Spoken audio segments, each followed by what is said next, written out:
Well, Ray, Dana, it's great to meet you guys. I found it really funny that Bruce told me a few minutes ago, your character brings out his hero, and your character brings out his dirty old man. So, yeah, that's definitely... what does Ash bring out of each of your characters?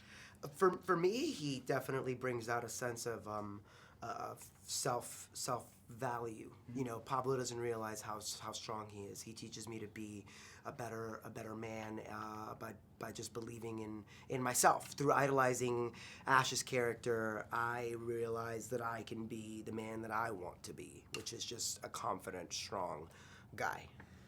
And I think for Kelly, you know, she teaches him how to think, he teaches her how to fight, but I think that the broader scope is they're very similar in more ways than they would care to admit, and so that's why they sort of go head-to-head a couple of times, right, which is so fun to watch. But I think he shows her what she's actually capable of that she didn't realize, and ultimately joining this fight with Pablo and Ash gives her a reason to get out of bed every day. She's never really found her purpose, you know, and now she's found her purpose of like, I'm going full speed ahead.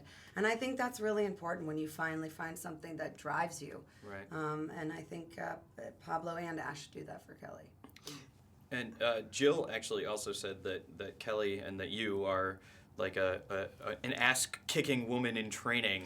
So what are you doing that is bringing that out, that other people are saying that about you? I just kick everyone's ass during the day, like just like, you get this interview right, you do it.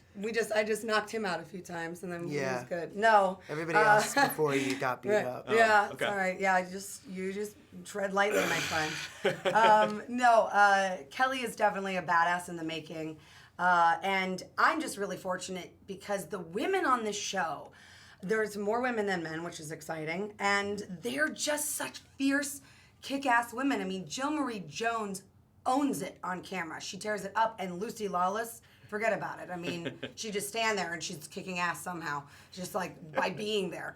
But also they're phenomenal, fierce women in life, and I've learned so much just from being around them on set. And in terms of character, Kelly is very smart and very resourceful. And she's got this like tough rock and roll vibe, you know, makes her own jewelry, makes her own shirts, that kind of stuff. Mm-hmm. So she's craftsman in that way.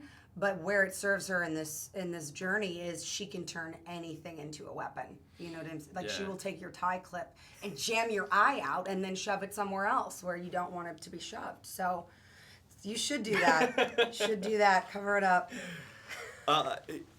It must be quite a journey as actors to be playing horror and comedy and action and camp. Tell me a little bit about that and about having to switch back and forth between those. What a gift. I mean, as actors, we are so lucky to get to have the smorgasbord of stuff to do. Yeah, I mean, look, you know, as a kid, I watched horror movies, and I wanted to be like the guy running from the monster, and I wanted to be the guy saving people from the monster.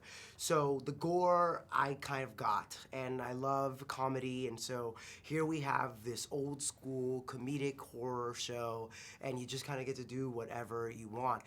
It took a while, I have to say. I would talk to her and the other actors and Sam and Bruce, and I'm like, okay, so what is this? What is the tone right now? Because we're going from here to here in seconds. And once I realized that it was really up to me, like I could make it whatever I wanted. I could make this moment a dramatic moment, or I could make it a comedic moment, or I could make it a moment where I'm scared. Any of that could happen at any time. So being able to go like this roller coaster and make it not like some one note, that's what separates our show from every other horror show. It's a single camera, half-hour comedic horror show, you know? It's like a comedy club inside of the scariest haunted house you've ever been in. There it is. It's everything. There it is. And we had so much fun doing it. I mean, it's an actor's dream to play such a well-rounded part on a well-rounded show.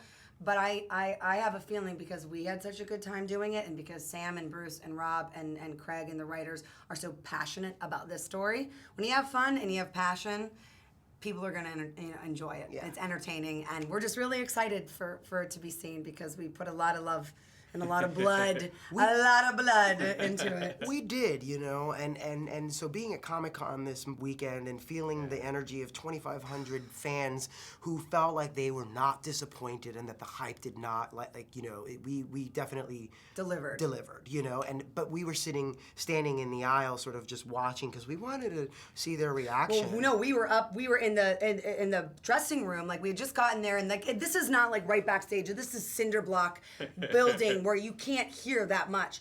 All of a sudden, they announced that they were going to show the episode, and the entire building shook. So Ray is like, "Let's go down there." I was like, "Okay." Yeah, So we went down, and it was just it was emotional to be able to see this as people that get to have a front row seat to this whole thing. Awesome. And the fact that, like, we're the newbies, you know, and we feel like we've been welcomed by the fans. It feels really good because now we can continue doing what we've been doing with their blessing and just bring it hard for many more episodes. Did you shoot in chronological order for that first episode? We sort of at all, shot or- in order, yeah. Yeah, we kind of did because we wrecked so much stuff. You have to shoot in order. Yeah. If you shot out of order, you wreck everything. You have to put it back. So yeah, we kind of eased our way into it from loser to hero. Did that make it easier for you to come back into Ash? Yeah, when you shoot in some kind of order, it does